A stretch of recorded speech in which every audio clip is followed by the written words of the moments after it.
And the Apostle Paul, he was a persecutor of the church.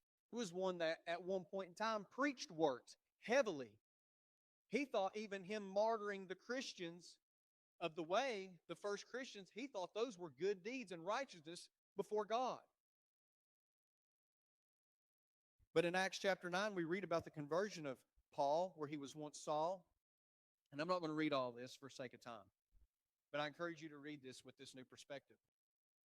In Acts 9, we see the conversion of Saul preaching works, preaching deeds, preaching law, being converted to a believer and an apostle for Jesus Christ. He goes from religion to grace. He goes from religion to faith. This man is against you. And God tells Ananias, go and do so, because he's a chosen instrument of mine.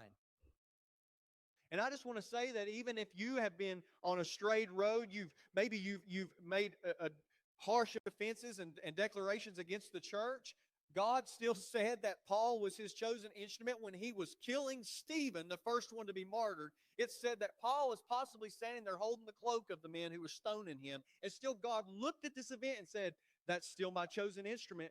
That's still one I want to use. I can see myself speaking harsh insults towards the church before, and I can't even imagine God saying he still wanted to use me after the things I had to say about the faith.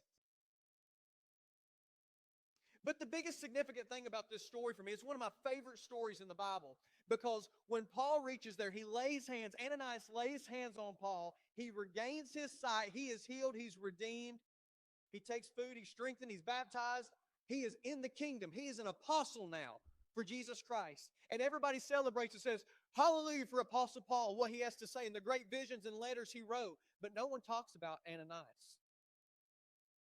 That's the only time he's mentioned in the